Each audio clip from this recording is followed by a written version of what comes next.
Alors aujourd'hui, nous allons parler d'un personnage très célèbre de l'Antiquité, Jules César, Iulius. César, finalement, on le verra, était plutôt un titre, c'est-à-dire un rôle politique en quelque sorte de chef.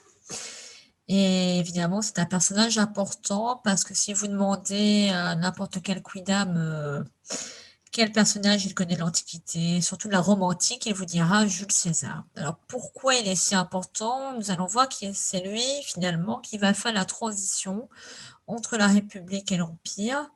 Et donc il est essentiel à la fois pour son rôle politique, pour ses conquêtes, pour ce qu'on sait de lui, parce que c'est un personnage qui a vécu au 1er siècle avant Jésus-Christ, donc on va dire que c'est pas une antiquité très lointaine. Et donc il y a des gens qui l'ont connu, et si on peut vraiment apporter un regard historique sur sa célébrité, c'est aussi parce que c'est un écrivain, c'est quelqu'un qui a laissé des écrits, du moins qui a fait raconter son histoire, qui s'est mis en scène, et donc, mais il y a beaucoup d'écrits qui nous sont parvenus. Alors nous, on va s'intéresser à l'aspect historique, à ce qu'il était, à ce qu'on sait de lui, ou du moins les témoignages, soit par l'art, soit par l'écriture. Et puis, on va essayer de voir en quoi il est si important. Alors, on verra peut-être pas toutes les petites anecdotes, mais du moins les grands aspects. Donc là, on situe bien 1er siècle avant Jésus-Christ, première moitié de ce siècle. Donc, qui était César? Vous avez ici un personnage, voilà, ce buste-là, enfin le haut du buste du moins, de Jules César. Il a été retrouvé en Italie, donc à Turin, en 1825. Donc on appelle ça le buste de Tusculum. C'est du lieu près de Rome où on l'a trouvé. Là, il est très intéressant. Pourquoi? Parce que c'est un buste qu'on va dater à peu près de moins 45 avant Jésus-Christ. Et donc, on peut dire que c'est un témoignage du vivant de Jules César, de son siècle, et donc il est plutôt cohérent.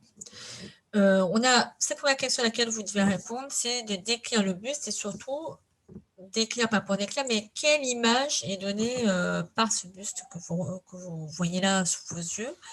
Donc observez les traits du visage, la posture, le cou et dites-nous, mais voilà, à quoi ça sert, voilà, qu'est-ce qu'on comprend de lui avec cette image. Ensuite, on va avoir un petit portrait fait par Suétone, très important. Suétone, c'est un écrivain du 1er siècle, mais après Jésus-Christ, dans la vie des 12 Césars. Intéressant parce que voilà, vous devez en tirer des observations. On a déjà vu ça ensemble. Donc, bon, dans le chapeau, vous avez déjà une précision. Grand amateur de commérage.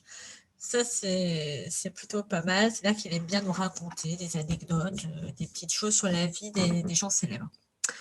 Alors, ce texte. Il attachait trop d'importance aux soins du corps. Non content de se faire tondre et raser de près, il se faisait encore épiler comme on le lui reprocha. Il était chauve, ce qu'il avait le plus grand mal à supporter, et qui lui valait d'être souvent ridiculisé par ses ennemis. C'est pourquoi il avait l'habitude de ramener sur son front ses rares cheveux de derrière, et de tous les honneurs que lui assignèrent le peuple et le Sénat, aucun ne lui fut plus agréable que le droit de porter une couronne de laurier à titre perpétuel. Continuel. Bon, alors, ce petit portrait, il est intéressant, il est presque drôle, surtout avec la fin qui montre un certain aspect de César. Intéressant en tout cas par l'intérêt, enfin le reproche qui est fait par Suétone, hein, vous allez développer, mais pourquoi à Rome, ce qui lui est reproché n'aurait pas été reproché en Grèce antique, c'est-à-dire que vous vous rappelez que les Romains, c'est un peuple de guerriers, un peuple fait pour la guerre, et donc tout ce qui est apparat du corps, c'est pas très très bien mis en valeur par ces hommes qui étaient habitués quand même à des conditions assez rudes et à faire la guerre. Donc, première réflexion que vous allez avoir, c'est, selon Suétone, bien sûr, hein, attention, quels sont les points faibles de César? On ne vous demande pas de juger, vous, ce que vous en pensez, mais en tout cas, à l'époque, au moment de Suétone, qu'est-ce qui est reproché à César? Pour des petites précisions historiques, on vous demande, c'est dans le texte, hein, qui était autorisé à porter la fameuse couronne de laurier et à quel moment on pouvait accéder à cette couronne de laurier, dans quelles circonstances, pourquoi. Voilà. Enfin, observation la qui est intéressante au niveau historique, c'est en quoi, enfin, Suétone est-il un contemporain de Jules César?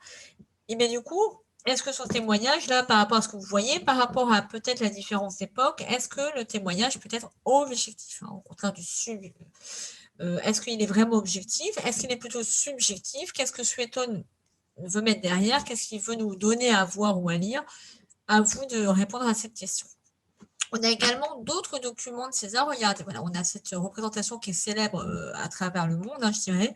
C'est-à-dire Jules César par Astérix, enfin par Goscinny et Uderzo. Hein. C'est ce personnage de bande dessinée dans Astérix. On a également cette statue de Cousteau, voilà, qui montre César, mais quel César, voilà, montrez-nous hein, ce qui est mis en avant ici. Et puis, on a une dernière image que vous pouvez utiliser. Elle est très intéressante parce qu'elle est relativement, elle est très récente au niveau historique, puisque c'est une représentation de César qui ne date que de 2007. Donc 2007, c'est récent, hein, sur 2000 ans. On l'a retrouvé dans le Rhône. Vous voyez, on a cette image-là alors qu'il était encore dans le fleuve. Et voilà, on remonte à César.